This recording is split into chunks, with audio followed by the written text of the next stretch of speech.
Кей махаббаттар қосылмайды. Бірақ бұл олардың шынайы болмағанын білдірмейді. Сол көктем, сол бір күн Жәмила мен Мақсат үшін бүкіл өмірдің жалғыз сәтіне айналды. Алайда көктем бір күнмен бітпейді. Сезім үнсіздікпен жоғалмайды. Жылдар бойы сақталған сағыныш, ішке бүккен шындық және бір хабарлама. Оқиғаның соңы емес. Бұл жаңа тараудың бастамасы.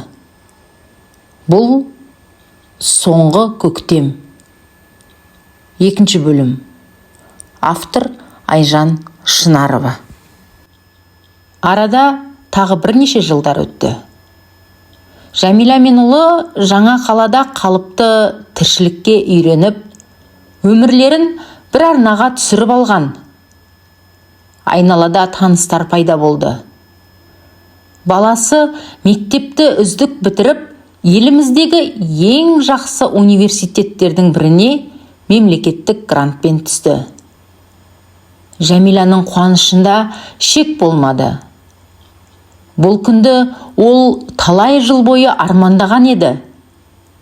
Үйіндегі кішкентай дастарханға ұлын отырғызып, маңдайынан сүйіп, «Сен менің өмірімдегі жалғыз мақтанышымсың, балам», деді көзіне жас алып.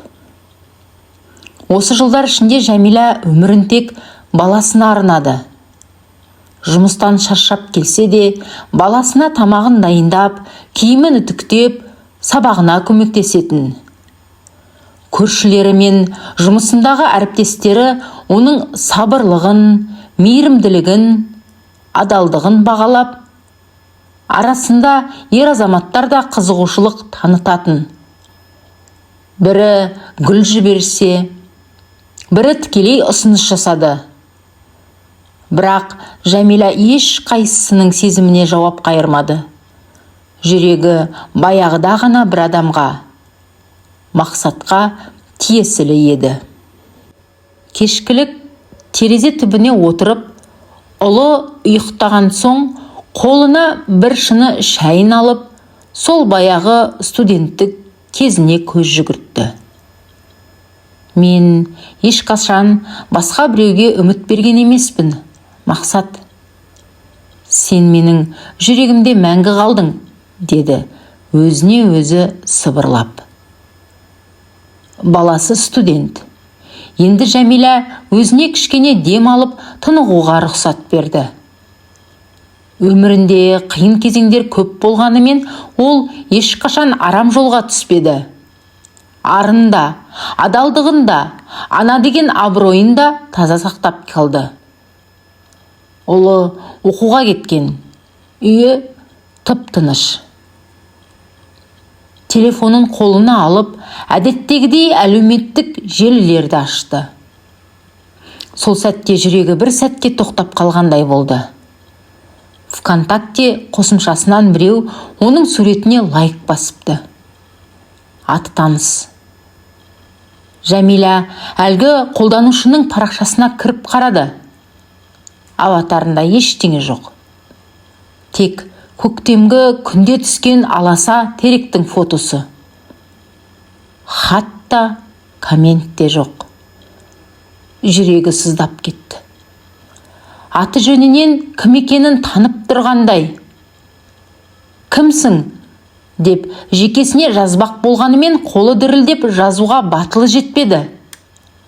Сол сәтте жаңа хабарлама келді. Сәлем. Бұл мен Мақсат. Жәмиланың көзінен жас парлап кетті. 20 жылдың үстінде жүрегінің түкпірінде көмілген, тығылған, ұмыт болмаған есім қайта тірілгендей болды. Сол түні екеуі ұзақ сөйлесті. Сағыныш, жиналған шер, жүректің мұңын сөзбен жеткізу қиын еді. Жәмила, бұл мен, Мақсат, кешір мені, деп қайта жазды Мақсат, Жәмиладан кері байланыс болмаған соң. Жәмила телефон ұзақ ұстап отырды. көзіне жас келіп, саусағы қалтырап барып, бір ауыз жауап жазды. Қайда жүрдің, Мақсат? Мен сені ұзақ күттім ғой. Сол сәттен бастап екеуінің жүрегінде баяғы ұмыт болған, бірақ ешқашан сөнбеген сезім қайта оянды. Қарапайым хаттардан басталған байланыс ескі естеліктерге толы әңгімеге айналды. Күн сайын жазысқан хаттарда сол баяғы теректің түбінде отырғанда сен маған алғаш күлгенің есіңде ме? Сенің шашың, жүзің, күлкің деген жүрекке тиетін сөздер жиі жазылатын. Жәмила Мақсаттың оны қайта тапқанына бақытты еді. Алайда сол бақыттың астарында бір айтылмаған сыр жатқандай. Мақсат әлі де кей нәрсені ашық айтпайтын. Кейде Жәмила ішінен, мүмкін ол үйленіп кеткен шығар, балалары бар шығар деп ойлайтын.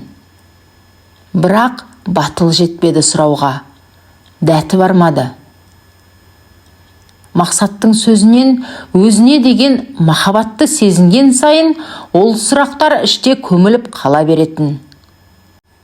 Алайда бір күні Жәмиланың шыдамы таусылып, өзін тежей алмай, Мақсат, мен саған бәрін ашық айттым. Мен тұрмыста болдым, бір ұлым бар. Бірақ сені ешқашан ұмытқан емеспін. Сен неге сол кезде мені іздемедің? Осы жылдар бойы қайда болдың? Деді. Ол хабарламаны жіберіп алып, жүрегі атша тулады. Сағаттар өтіп жатыр. Мақсаттан жауап жоқ. Сол үнсіздіктің артында Жәмиланың естігісі келмейтін Мақсаттың шындығы тұрғандай сезілді. 1 сағат, 2 сағат, түннің ортасы ауып кеткен. Мақсаттан әлі жауап жоқ. Жәмиланың жүрегі толқып, енді Мақсат хабарласпай ма деп қорықты. Таң ата бере, телефонына бір дыбыс келді. Хабарлама. Мақсаттан екен. Жәмила, мен сенен бас тартқан жоқпын. Ол кезде мен де сүріндім. Анамның қатты ауырғаны есіңде ме? Апармаған жер, қаратпаған дәрігері қалмады әкемнің. Ақыры соңында енді оңалмайды, көніңіздер деген соң әкем үйлен деп қолқа салды. Анаң көзі тірісінде келінін көрсін деді. Осы сөзді ести сала, артыңнан келсем, сен тұрмысқа шығыпсың. Құрбың Майраны кездестірдім. Майра сенің бақытты екеніңді айтты. Мен сенің бақытыңды бұзғым келмеді. Мақсаттың хабарламасын оқыған Жәмиланың үстінен біреу мұздай су құйғандай болды. Мына Майра Рауанмен таныстырғаны былай тұрсын, Мақсатты алдағаны қалай сонда? Майра кезінде Жәмиланың бет-аузы көгеріп жүргенін көріп, құрбысына сен Рауанмен таныстырғаныма өкінемін, кешірші дегені өтірік болғаны ма? Сұрақ көп, жауап берер адам жоқ. Ұзақ үнсіздіктен соң Жәмила бір ғана сөз жазды. Содан. Біраздан соң аяғың ауыр екенін, сүйіп қосылғаныңды естіп, еңсем түсіп ауылыма оралдым, Жәмила. Сенің маған сатқындық жасағаның ауыр тиді. Барып сұрауға ішіңдегі бала кедергі болды. Балаң болмағанда ештеңеден тайынбай сенен жауап алар едім. Сол кезде мен өзімді сенің өміріңе кедергі етпеуім керек деп шештім. Ауылға келіп ішкілікке салындым. Сенің күйеуге шығып кеткенің анамның ауруынан да жаныма қатты батты. Әкеме анамның қайғысы аздай енді мен қосылдым. Солай есімді білмей жүргенде анамнан айырылдық. Бұл жағдай есімді жинауға себеп болды. Әкем, енді менен айырылғың келмесе, сөзімді тыңда, деді. Әкемнің сөзін тыңдап, оның досының қызына үйлендім. Бірақ кішкене үнсіздіктен кейін тағы бір хабарлама келді. Бірақ жүрегім тек сенікі болып қалды. Біздің де ұлымыз бар. Бұл менің өмірімдегі ең қате шешім болды. Ешқашан әйелімді сүйген жоқпын. Сені өмір бойы шын жүрегіммен сүйіп өттім, Жәмила. Бұл сөздерді оқыған Жәмиланың ішіндегі барлық сезімдері бұрқ ете қалды. Көз жасына ерік берді. Жылдар бойы басып келген күйік, сағыныш, өкініш, бәрі осы сәтте жарылып шыққандай. Сәлден соң Мақсат тағы жазды. Жәмила, мен сені іздеп тапқаныма өте бақыттымын. Егер сен рұқсат етсең, сені бір көрсем. Мүмкін тек бір рет. Маған мекен жайыңды берші. Ештеңе сұрамаймын. Тек бір рет жолығып сөйлессек. Қанша жыл өтсе де, сен менің жанымның жарығысың. Егер мүмкіндік болса, мен тек бір рет, тек бір сәтке сені көзіммен көрсем деймін. Жәмила мына хабарламаларды оқыған сайын ішкі әлемі күйреп, өкініштің ащы сөлі өзегін өртеп барады. Алайда бәрібір, ол бұрынғы Жәмила емес еді. Көз жасын тия алмай, себебі бұл жылдар бойы ішінде жиналған күйік пен сағыныштың көз жасы еді. Жәмила көп ойланбады. Жүрегі бұрынғыдай Мақсат деп соғып тұр, көргісі келді. Жақсы, кел, деп қысқа ғана жауап жазды. Бір апта өткеннен кейін Мақсат өзі хабарласып, билет алдым. Келесі жұмада келемін. Сағат 15:30-да вокзалда боламын. Жәмила бұл хабарды оқығанда жүрегі жарыла жаздады. Қуаныш пен қорқынышы қатар, қанша жыл өтсе де жүрегінің түбіндегі Мақсатқа деген махаббаты өлмеген өзгеден жасырса да, өзінен жасыра алмайды. Жұма күні. Күн бүгін ерекше салқын. Вокзал. Жәмила басындағы орамалын түзеп, баяу басып перронға жақындады. Алыстан бір таныс бейне көрінді. Уақыт оны өзгертсе де, Жәмила бірден таныды. Бұл Мақсат. Сол баяғы көзқарас, күлімдеген жылы жүзі. Олар бір-біріне қарсы жүрді. Мақсаттың да танығаны сөзсіз. Араларында бір аттам қадам қалғанда, екеуі де тоқтап бір-біріне қарады. Айтарға сөз табылмай, тек жүректер ғана сайрап тұр. Жәмиланың көзінен жас аққанда барып, Мақсат тағы бір қадамды өзі жасап жақындап, оны құшағына алды. Бұл құшақта өмір бойғы сағыныш, өкініш бар. 20 жыл үстіндегі араларында тұрған барлық кедергілер, Жәмиланың күйеуі, Мақсаттың әйелі, балалары, ата-ана сөзі бәрі ұмыт болғандай. Бұл сәт тек екеуіне ғана арналған еді. Мені кешір, деді Мақсат ақырын ғана ғашығының құлағына сыбырлап. Бәрі жақсы. Уайымдама. Сен кешірім сұрайтында ештеңе жасаған жоқсың. Бұл біздің тағдыр, деді Жәмила даусы дірілдеп.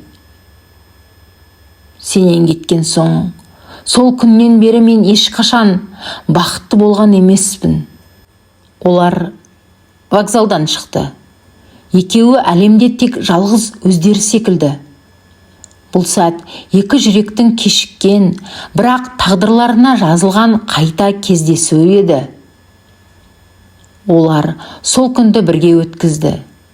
Екеуі де уақыттың тоқтап қалғанын қалады. Бірге ұзақ серуендеді.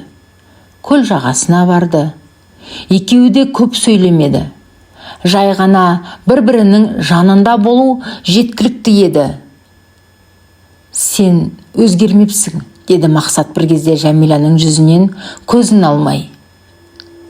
«Сен де», деп жауап берді ол. Алайда іштей бұл жолы кетіп қалмашы деп тілеп отыр. Кеш түскенде Жәмила Мақсатты өз үйіне шақырды. Дастархан жайды. Екеуінің әңгімелері таусылар емес. Бір-бірінен көз алмайды. Әр көзқараста өткен өмірдің сынағы, жоғалған бақыттарының ізі тұрды. «Ертең қайтасың ба?» «Иә, қайтуым керек. Үйдегі шаруаның барлығы бір өзіме қарап тұр. Ол оқуда, әйелімнің жалғыз өзіне салмақ». Әйелім деген сөзді естіген Жәмиланың түрінің бұзылып кеткенін көрген Мақсат: «Әкемнің аманатын орындадым. Ол досының қызы. Сенің артыңнан барып күйеуге шыққаныңды естіген мен есімнен адастым. Анамның ауыр халде жатқанын да көзіме ілмедім. Ақыр ол мәңгілік мекеніне аттанды.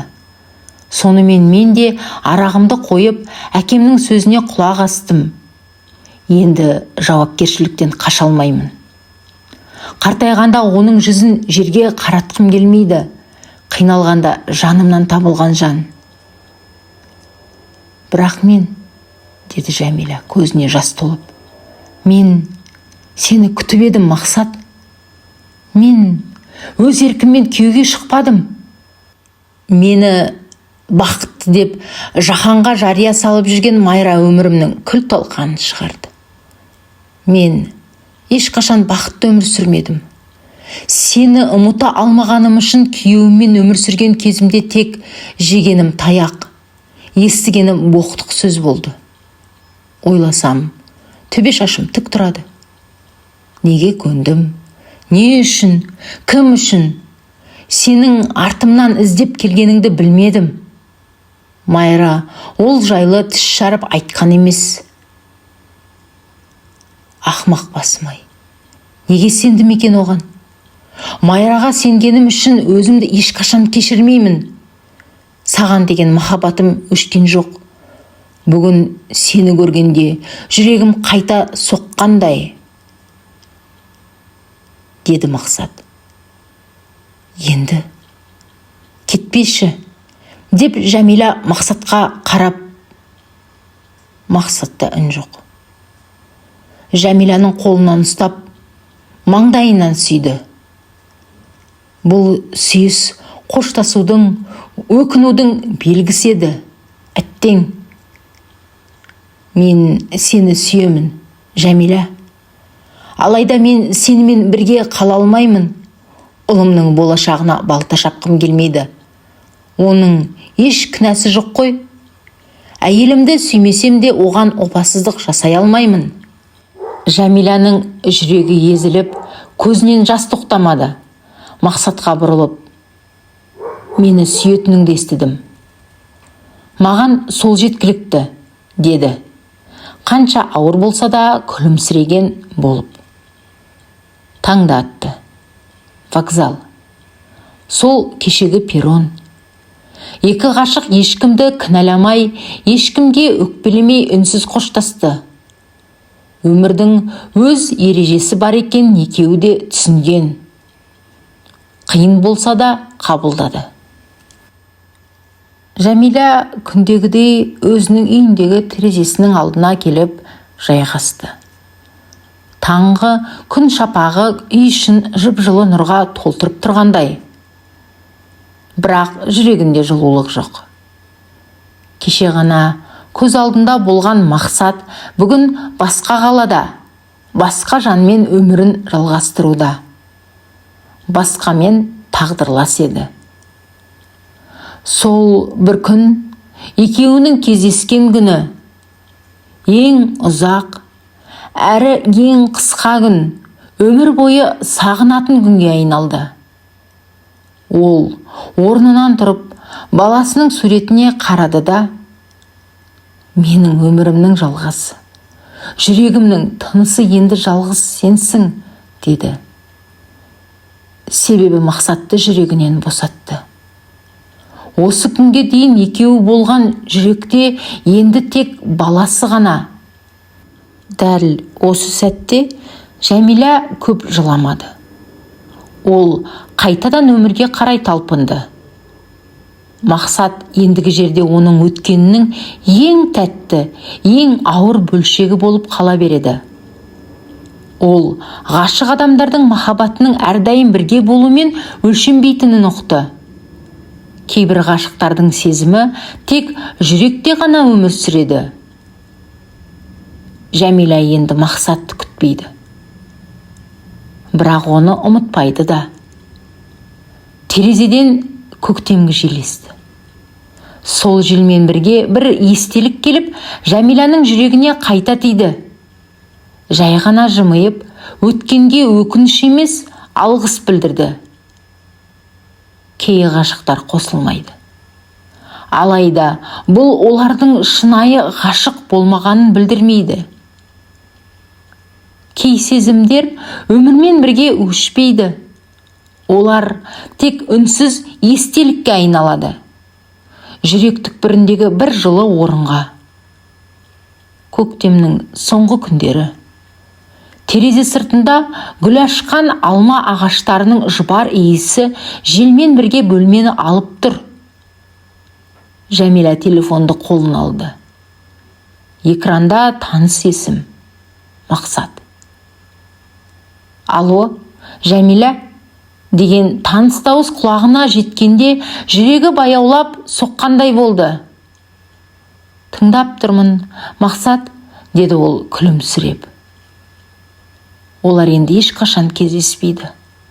Ортақ шешімдері сол. Бірақ күн сайын бір-біріне хабарласып тұрады. Бұл шынайы, бірақ қосыла алмаған екі жүректің үнсіз келісімі еді. Сен білесің бе, деді Мақсат бірде. Сол сенімен өткізген күнім менің өмірімдегі ең жылы, ең шынайы сәт болды. Сол күн менің соңғы көктемім сияқты.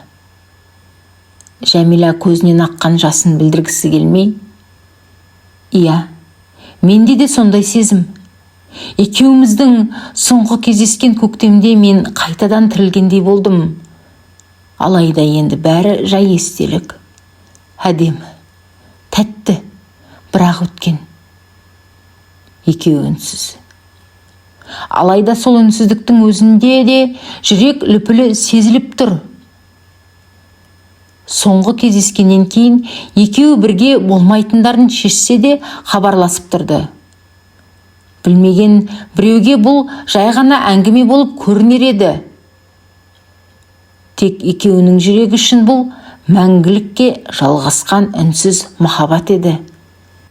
Жәмила кей күндер аспанға қарап отырып: бұл менің соңғы көктемім, бірақ жүрегімде мәңгі қалады, деп өзіне өзі күбірлеп сөйлейді. Көктем жыл сайын келеді.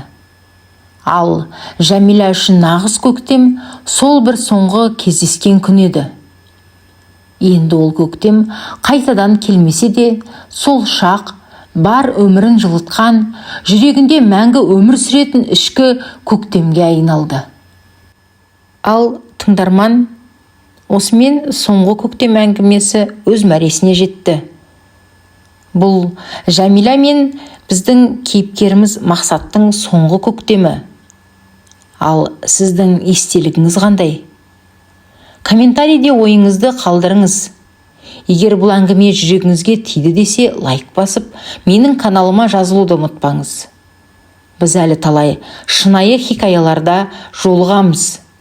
Келесі әңгімеде кездескенше. Рахмет.